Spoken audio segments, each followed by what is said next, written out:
are present. Tonight we have with us John Hinsman, and he is going to do a little presentation. Thanks, John. Welcome. Thank you, Mayor and City Council members. Tonight we'd like to give a special recognition to Amy Martin, our current HPC chair.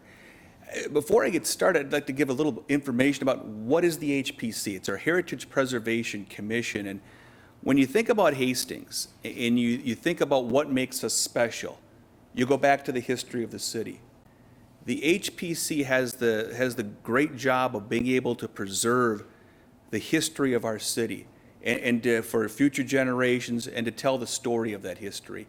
They meet once a month, look at different applications for review to ensure that not only is the city and its historic neighborhoods great today, but it'll be great in the future. And Amy has been involved in that now for about 17 years or so, serving as the chair the last few years.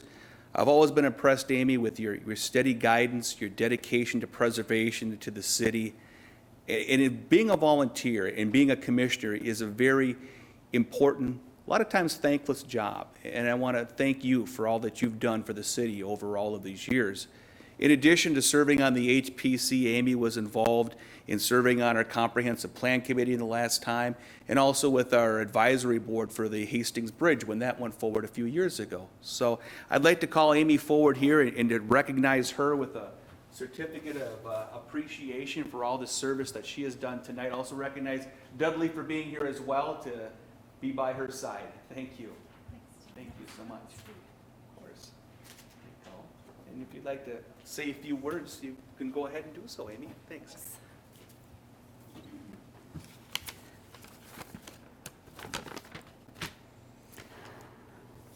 That was really, really kind. Thank you, John. I'd also like to thank Mayor Fassbender and the City Council. It has been my privilege to serve. I'm pretty comfortable speaking in front of a crowd, and so I'm very comfortable tonight. But I do want to take this opportunity to recognize my fellow commissioners. Bert Goderstad has served on the HPC almost continuously since 1985. Many years as the HPC chair. Mark Smachek has served on the HPC since 1995. His building knowledge and expertise have proven invaluable, really, really helpful when we have people with questions about construction, and I felt that his knowledge also improved our credibility with people. We have had a few other builders on the commission over the years, and their input has been very helpful. Chris Helly was one, and I'm sorry I'm forgetting the name of another fellow. Kathy Savick-Siemens has served since 1996. Kathy has up the preservation awards each May. That's a lot of work, and she does a great job with it. Rick Smith, the vice chair, has more than 10 years service on the HPC. He's currently the vice chair, but I believe that he has served as the chair in the past as well.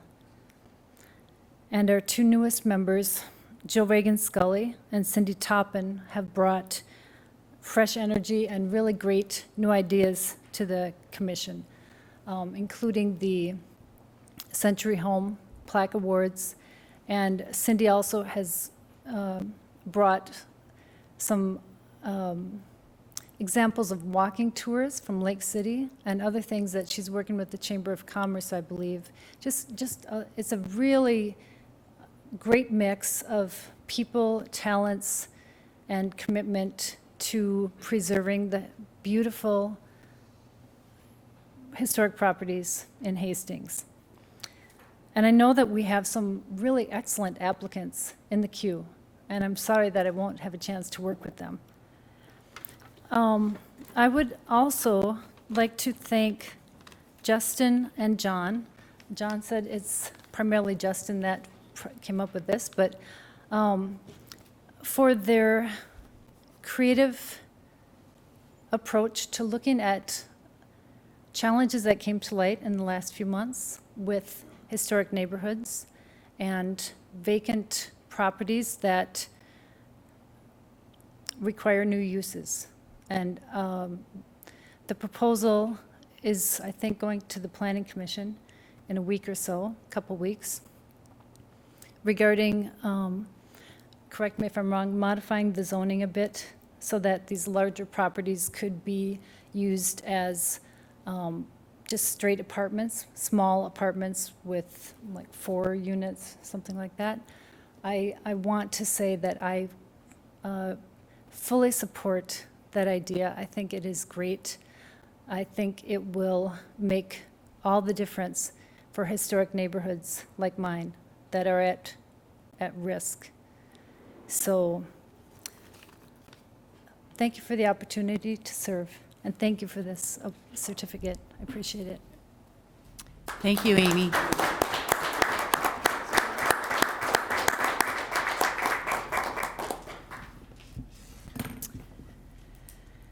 Okay, council members, are there any corrections or additions to the minutes from November 4th?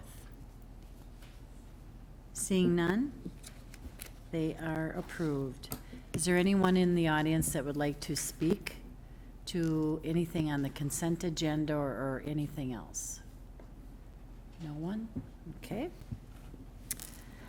Council members, there are any council items to be considered? Okay. Council, I would accept a motion to accept the consent agenda. Councilmember Brox?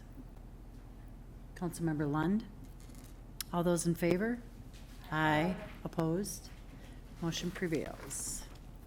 Okay, tonight we have a resolution regarding signs of the Dakota County Government Center. John, welcome again.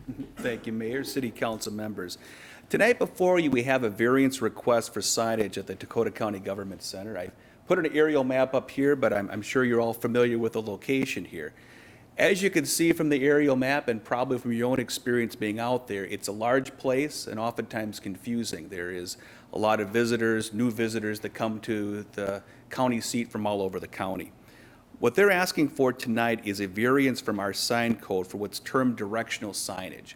Directional signage are those wayfaring signs that you see, something like this, that is out there at present. When we have on our standard zoning requirements is a 4-foot height requirement for directional signs, which works well in most places.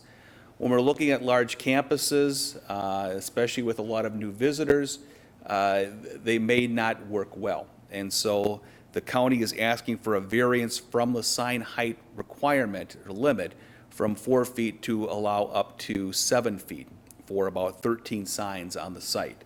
The signs vary in the width, in some of the information that's on it. These are the 4 sign types that are there. What's shown here are the locations on the site. There's some of the wider ones in yellow, and then other signs throughout the site. You can see for the most part, these are internal signs that show direction, either at the entrances, coming off of public streets, or within the parking lot system themselves. And so showing directions to judicial, administration, courts, and otherwise within there. Planning Commission did take a look at this variance request at their last meeting. They voted unanimously to recommend approval with limited discussion on this. And so we are bringing this forward for your consideration. Taking a look at the history of variances and what we've done in the past, we did have a circumstance in 2013 for the Alina Medical Center in which we approved a similar variance. In that case, the signs were a little bit taller. I think they were 8 feet at that point, but similar type of circumstance that this would be. We do have representatives from the county and the sign company here if you have any questions for them, and I can stand for any questions as well. I will remind the council that a variance does require 6 of 7 votes for passage. Thank you. Thank you, John. Council discussion?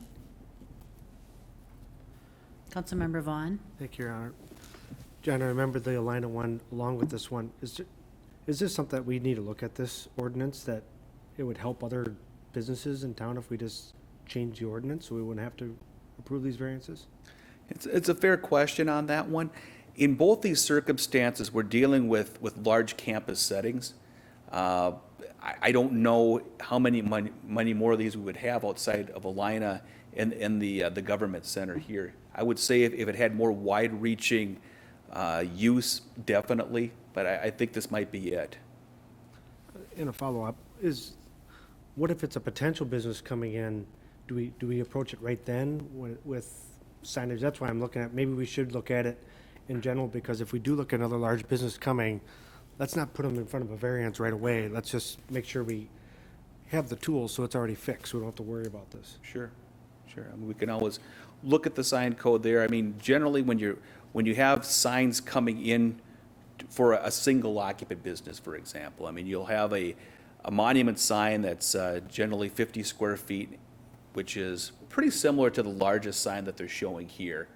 That'll show what the name of the business, and it's usually pretty straightforward how to get in and out. The directional signage that's here is really to point traffic ways in confusing areas. And you know, outside of like this, you know, you might see that for drive-throughs at a fast food restaurant. That's really about the extent of these type of uses generally. Schools, yeah, would be another one. Mm-hmm. Any other discussion, council? If not, I'd look for a motion to accept. Councilmember Vaughn, seconded. Motion to approve. Seconded by Councilmember Liefeld. Any other discussion? Okay, all those in favor? Aye. Opposed? Motion prevails. Thank you. Thanks, John. Tonight we have an update on the fire chief hiring. Julie? Thank you, Mayor. Council members, tonight I'm just providing an update on the process for filling the fire chief vacancy. As you know, the fire chief position has been vacant for about 6 weeks. During this time, staff have been working to develop a hiring process, timeline, recruitment profile, and job description. Staff have met with each full-time staff member individually in the department and the paid-on-call staff as a group. Worked with those folks to gather their feedback on what competencies we should be looking for and their thoughts on what the priorities for this position should be as the new person comes into it. We use their feedback, incorporate into the recruitment documents, and we found it to be extremely helpful. On November 5th, Public Safety Committee of the Council, chaired by Councilmember Liefeld with Councilmember Brox and Councilmember Fulch, met to review the hiring process, and they were supportive that we move forward as it was presented. So this position will be posted tomorrow with state and national organizations, and we'll accept applications till December 15th. First interviews are tentatively scheduled for the week of January 6th, and we would anticipate bringing forward a new fire chief recommendation to the city council at the first meeting in March. So until that time, Assistant Fire Chief John Townsend has been appointed acting fire chief. So I can stand for any questions. Thank you, Julie. Council, any questions?